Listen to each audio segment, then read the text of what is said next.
السلام علیکم دوستانو.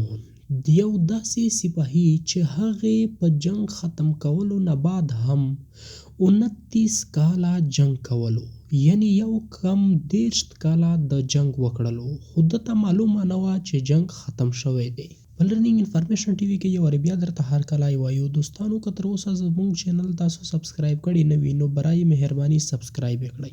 دغه خبره ده د هیرو انوډا د جاپان یو سپاهي چې په 1944 کې کله ورلډ وار 2 یعنی دویم جنګ عظیم شروع کېدلو، نو په دې وخت کې د جاپان سره نږدې یوه ایلینډ چې د هغې نوم فیلیپین و، هغې ته هیرو انوډا او د ده سره څه سپاهي ولېږلی شول.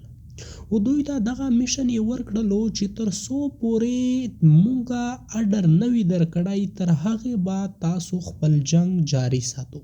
نو په 4 کاله نه بعد خو جنگ عظیم ختم شولو او په جاپان باندې امریکا 2 اټم بم واچول او جاپان د امریکا تر مخ خپل هتیار واچول.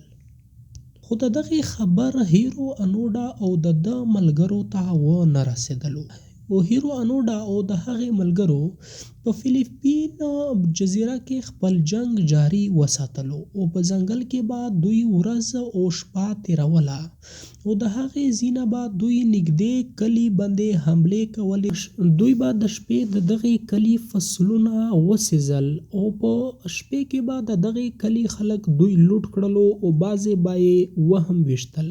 تر دې پورې چې 15 کاله ووتل نو د دغې کلي خلک ډیر زیات پریشان شول او دوی حکومت ته دغه خبر ورسولو.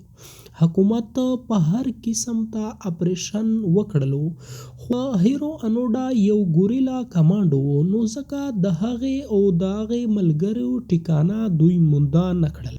چې کله به د فیلیپین آرمي په دوی باندې حمله کوله نو دوی به په ځنګل کې داسې پټ شول لکه څوک چې په ځنګل کې وي هم نه، او په 100 ورځونه بعد به دوی بیا په دغې کلي باندې حمله وکړله.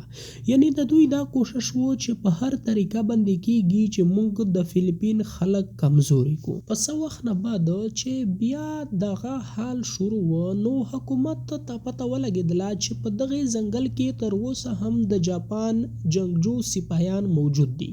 نو دوی د جازونو نه هغه اخبارات واچول چې په کوم کې دغه لیکلي وو چې جاپان تسلیم شولو او جاپان خپل هار قبول کړلو. خو دوی په دغه باندې یقین ونه کړلو او دوی وویل چې دغه د دشمن یو چال دی. په 100 کالو نه بعد دوباره بیا دوی دغه کار شروع کړلو او یو وارې بیا د فیلیپین آرمي دغه اخبارات واچول او په دغه کې صفا لیکلي وو چې جاپان په جنگ کې هارېدلی دی. په دې وخت کې هیرو انوډا او د هغې سره خالي 2 سپاهیان موجود وي او د جنگ د ختمېدو اوس 20 کاله وتلي وو. په دې وخت کې د هیرو انوډا یو سپاهي په پټه باندې لاړلو او تسلیم شولو او هیرو انوډا دا وویل چې ګڼه زمونږ سپاهي د فیلیپین فوز ونیولو نو دوی بیا خپله ټکانه بدله کړله او دوی دغه ځنګل کې بل ځای کې اوسېدل شروع کړل تر دې پورې چې 24 کاله د جنگ پوره شول. د فیلیپین آرمي به بار بار راتلله او په ځنګل کې به یې دغه اعلانونه کول، خو دوی دا ویل چې دا د دشمن یو چال دی. اخر کار په 28 کالو نه بعد جاپان ته دغه خبره ورسېدله چې د فیلیپین په ځنګل کې د ستاسو سپایان تر اوسه پورې هم موجود دي. جاپان چې کله هغه لیسټونه وکتل چې کم سپایان دوی فیلیپین ایلینډ ته رالېږلي وو، نو په هغه کې د اکثر سپایانو لاشونه خو جاپان ته واپس رسېدلي وو، خو په دغه کې 2 داسې کسان موجود وو چې د هغې هیڅ معلومات نه وو. په دې کې یو هیرو انوډا کمانډر و او د دې سره یو بل سپاهي هم و. نو په 28 کالو نه بعد د جاپان یو سیاکار سړی چې هغې به د ټولو دنیا چکر لګول، هغې دغه منصوبه جوړه کړله چې زه به په دغې ځنګل کې هیرو انوډا او د هغې ملګري وغواړم. نو ده دغه کوشش جاري وساتلو. اخر کار په 6 میاشتې تلاش کولو نه بعد دته هیرو انوډا میلاو شو او د هیرو انوډو ته دا ټول سوالونه او جوابونه سونه وکړل، لیکن هیرو انوډا ورته وویل چې زه په دې باندې یقین نه کوم. ما سره میجر یوشین دغه وعده کړې وه چې جنگ ختم شي نو زه به پخپله تا ته آرډر درکوم، نو چې تر څو پورې ما ته میجر یوشین دغه آرډر نه وي کړی زه د دغې جزیرې نه نه ځم.